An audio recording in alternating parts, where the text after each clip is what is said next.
अस्सलाम वालेकुम, क्या हाल चाल है आप सब लोगों का। तो देखें, आप सुबह ही सुबह मैंने घर साफ़ किया है, सारी सफाई करी, क्योंकि आप लोगों ने देखा था उससे एक दिन पहले तला कुछ पेंट शेंट कर रहे थे इधर उधर, तो मैंने छोड़ दिया था। मैंने कहा चलो मासी आएगी अगले दिन वो काम कर लेगी, लेकिन इत्तेफाक से मासी नहीं आई। उनके घर में किसी का इंतकाल हो गया था। यही होता है, जिस दिन कुछ काम होता है ना उस दिन मासी नहीं आती हैं। और हुआ ये कि सुबह उनका मैसेज आया, उनका मैसेज देखने के लिए जो फ़ोन खोला तो एक और मैसेज आया हुआ था तला के कज़न का, जो इस्लामाबाद से आए हुए थे। उन्होंने कहा कि मैं भी आपके पास 11 साढ़े 11 तक आऊँगा। बस फिर क्या था, फिर तो चाबी भर ली हमने।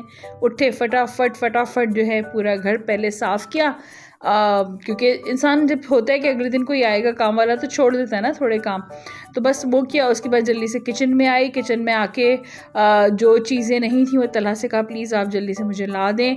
अब ये कुकर के अंदर मैंने जो है मेरे पास बकरे का गोश्त था, मैंने जल्दी से यखनी चढ़ा दी। मैंने कहा मैं यखनी बना लेती हूँ और टाइम बच जाएगा। और इसी तरह बड़ा पतीला जो आपको नज़र आ रहा है उसमें जो है मैंने उसका चावल का मसाला जो होता है, प्याज ब्राउन करके अदरक लहसुन, मैंने कहा ये मैं रेडी करके रखूँ क्योंकि यखनी मेरी ऑलमोस्ट हो गई थी, क्योंकि मैंने प्रेशर दे दिया था। और बीच में मैंने अपनी निहारी चढ़ा दी, अपनी नहीं मुर्गी की निहारी चढ़ा दी थी, क्योंकि कोई समझ नहीं आ रहा था कि क्या बनाऊँ, समझ नहीं आ रहा था। तो खैर ये था। तो अब वो यखनी भी मेरी हो गई थी जल्दी जल्दी, क्योंकि आपको पता है प्रेशर लग के कुकर में जल्दी से यखनी बन गई। और उधर मैंने प्याज का मसाला चढ़ा दिया, इधर मैंने चावल धो के और वो भी मैंने डाल दिए थे। पहले मैंने यखनी पुलाव की मैंने बताई आपको रेसिपी एक आध दफ़ा, लेकिन दोबारा से बता देती हूँ। प्याज ब्राउन करने रखा, उसमें सारे खड़े मसाले डाले, हरी मिर्च डाली और दही डाला, गोश्त डाला, ये सब चीज़ें डाल के अब मैंने गोश्त डाल दिया था, उसमें डाल के भून लिया था। अब जो यखनी थी वो अच्छा, यखनी की जो चीज़ें होती है ना, मैं उसको खड़े मसाले में कपड़े में नहीं बांधती, मैं ऐसे ही डाल देती हूँ। तो वो मैंने छन्नी से छान के वो मैंने पतीली में डाल दिया था। तो वहाँ पे वो भी यखनी भी चावल पुलाव भी हो रहे थे, और साथ साथ मैं बर्तन भी धो के रख रही थी, क्योंकि मासी तो नहीं थी। मैंने कहा किचन तो बहुत फैल जाएगा, तो फटाफट बर्तन भी धो रही थी। कैमरा मैंने फ़िक्स कर लिया था, क्योंकि मैंने कहा बार बार उठाना करना टाइम मेरा बहुत वेस्ट हो जाएगा, लेकिन मैंने कहा अच्छा एक व्लॉग बन भी जाएगा आप लोगों के साथ के क्या होता है अचानक कोई आ जाता है तो वो। और अक्सर ऐसा होता है घरों में, जब कोई आने वाला होता है, कुछ ऐसा फंक्शन होता है, तो अमूमन मासियाँ और मेड्स जो है वो छुट्टी कर लेती हैं। निहारी भी मेरी हो गई थी ऑलमोस्ट। मैंने कहा मैं दूसरी चूल्हे पे हल्के दम पे रख देती हूँ, ताकि उसकी तरी ज़रा ऊपर आ जाए बस। और पुलाव मेरा वहाँ साइड में चढ़ा हुआ था, मैंने चावल और सब चीज़ें डाल दी थी। बस ये हो ही रही थी चीज़ें आहिस्ता आहिस्ता। आपको पता है चावलों को आप ऐसे जब पानी डालने तो आप छोड़ के इधर उधर नहीं हो सकते, आपको वहीं पे मौजूद रहना है, क्योंकि 1 मिनट में चावलों का पानी ख़त्म। आप सोचते हैं अच्छा इतना पानी अभी है, अभी तो अभी मैं चेक कर लेगा, 1 मिनट में पानी ख़त्म हो जाता है। तो बस मैं उसको थोड़ा हिला जुला के रख रही थी, और मुझे था कि मैं देख के और उसको एक दफ़ा कर लूँ डन, फिर बाकी और बाहर के काम पे जाऊँ। तो अब मैंने थोड़ा स्पीड पे लगा दिया। मैंने कहा इस तरह तो शाम हो जाएगी आप लोगों को देखते देखते। तो अब निहारी का मसाला जो था वो मैं निकाल के ले आई थी, जो ऊपर उसके लवाजमात होते हैं डलने के, हरी मिर्चें, अदरक, नींबू, हरा धनिया। मैंने कहा चलो जब तक चावल हो रहे हैं, मैं और बाहर किचन का काम नहीं कर सकती कोई किचन के अलावा, तो मैं जब तक खड़े खड़े ये काट लेती हूँ। सारे मसाले मैंने काट के उसको अच्छी तरह, अब देखिए बार बार ये मैं आपको बता रही थी ना, चावल छोड़ नहीं सकता, आपको देखना पड़ता है। अच्छा, और निहारी भी मेरी रखी हुई थी, उसको भी मैं ऐसे ऐसे चेक कर रही थी। तो फटाफट मैंने जो है ये सारा मसाला इसका काट के, और मैं इसको क्लिंग लगा के रख दूँगी। तो अब मीठा मैं बना नहीं सकी, लेकिन मैंने आपने देखा था वो शाही टुकड़े जो बनाए थे वो मेरे पास रखे थे मैंने भी, तो मैंने वही उनको खिलाए थे, उनको बहुत पसंद आए थे। आप लोग भी ज़रूर बनाइएगा, बहुत इजी रेसिपी है और बहुत आसानी से बन जाते हैं। तो ये मेरा पहला तजुर्बा था। मैंने कहा मैं थोड़ा सा फास्ट फॉरवर्ड करके दिखा देती हूँ कि वो, और थोड़ा कैमरा हिल रहा भी है, लेकिन एक मैंने कहा चलो ज़रा आइडिया मुझे भी हो जाएगा कि अगर फास्ट फॉरवर्ड करके मैं बकवास अपनी करती रहूँ, बोलती ही रहूँ और आपको बताती रहूँ तो कैसा लगेगा।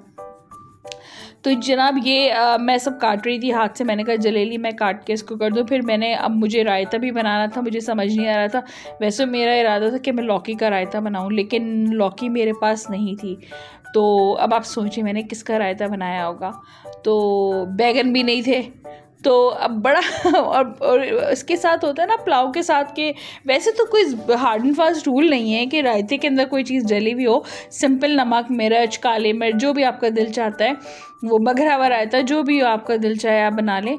तो लेकिन मेरे पास थे खीरे रखे हुए, तो जनाब मैंने खीरे का रायता बना लिया था सभी, लेकिन थोड़ा डिफरेंट था क्योंकि मैंने इसको बघार दिया था। अब दही मेरे पास शुक्र है पड़ा हुआ था, दही के अंदर मैंने थोड़ा सा लहसुन, दूध और उसके बाद जो है वो सारे मसाले ऊपर क्या नाम है, भुना कुटा ज़ीरा और नमक और लाल मिर्च, ये डाल के मैंने दही तैयार कर लिया जल्दी से। और उसके बाद फिर मैंने खीरा जो है जनाब, खीरे को मैंने कद्दूकश कर लिया था, कद्दूकश करके खीरे को, और उसको मैंने अच्छे से पानी निचोड़ के खीरे का, ये देखिए मैं आपको दिखा रही हूँ, उसका पानी निचोड़ के मैंने वो उसमें दही में डाल दिया था और फिर मैंने उसको जो है बघार कर दिया था। बहुत मज़े का बना था। बघार में मैंने उसके अंदर गोल मिर्च और ज़ीरा और कड़ी पत्ता, ये 3 चीज़ें डाल के बघार किया था। तो अल्हम्दुलिल्लाह मेरा जो है वो पुलाव भी बन के तैयार था। देखिए दम पे था, बल्कि हो गया था, और निहारी भी मेरी बहुत अच्छी बनी थी, पुलाव भी बहुत मज़े का बना था, रायता भी मैंने तैयार कर लिया था, हर चीज़ मेरी ऑन टाइम तैयार हो गई थी अल्हम्दुलिल्लाह। कोई चीज़ ऐसी नहीं थी जो मैंने नई पुरानी रखी निकाल के बना दी हो। देखिए इंसान के पास सब चीज़ें मौजूद हों, सब कुछ हों और करने वाला हो तो क्यों नहीं होता सारा काम, सब काम हो जाता है। तो मैं आपको दिखाने की कोशिश कर रही थी लेकिन नज़र नहीं आया कि मेरा वो भी बन गया था। बस अब थोड़ा सा मैं चाह रही थी निहारी के ऊपर बघार कर दूँ, हालांकि अच्छी खासी इसके ऊपर तरी थी, लेकिन मैंने कहा एक प्याज काट के, क्योंकि मैंने पैकेट का मसाला यूज़ किया था तो उसमें लिखा होता है कि आप थोड़ी प्याज ब्राउन करके ऊपर से बघार कर दें, तो मैंने थोड़ी सी कश्मीरी लाल मिर्च मैंने डाली थी ताकि उससे थोड़ा सा कलर और बेहतर आ जाए, लेकिन कलर वैसे माशाल्लाह बहुत अच्छा था। अभी मैं आपको दिखाती हूँ। तो बस वो तलहा के कज़न के आने से पहले अल्हम्दुलिल्लाह घर भी साफ़ कर लिया था मैंने, बर्तन भी धुल गए थे, खाना भी पक गया था, और टाइम जो 12 बजे का हो रहा था, क्योंकि ज़ाहिर सी आप जब सुबह उठते हैं और आपको अगर पता सुबह ही चल जाए कि मासी या कोई नहीं आएगा तो आपका सारा काम हो जाता है। ये देखिए मैंने काट के क्लीन करके रख लिया था, ये रायता मैंने बना के रख लिया था, बहुत मज़े का था, मैंने खीरा इसके अंदर डाला था, आप लोग भी ज़रूर बना के देखिएगा। ये देखिए निहारी मेरी, मैंने आपसे कहा था ना अच्छी खासी इसमें तरी वो थी और कलर भी बहुत अच्छा था, लेकिन बस दिमाग में आ गई एक बात कि नहीं बघार भी कर देते हैं, तो बस वो भी कर दिया। अब ये पुलाव देखें, पुलाव भी बहुत मज़े का बना था और बहुत अच्छा था। एक तरफ बस मैंने इसमें रंग डाला था, मैंने कहा बाज़ लोगों को पुलाव में रंग नहीं अच्छा लगता तो ज़रा कम अगर रंग हो तो देखिए ये सारी। अब ये प्याज मेरे ब्राउन हो जाएंगे फटाफट, और बस अब आप लोगों से भी इजाज़त चाहती हूँ। इंशाल्लाह फिर मुलाकात होगी दूसरे व्लॉग में किसी और अच्छी डिश के साथ। अल्लाह हाफ़िज़। तो बस आपसे मैंने इजाज़त तो ले ली। अब ये देखिए टेबल सजी हुई, मैंने कहा ज़रा सा मैं आपको ये भी दिखा दूँ, खुश रंग मेज़ लग रही थी माशाल्लाह। कबाब भी मैंने तल लिए थे।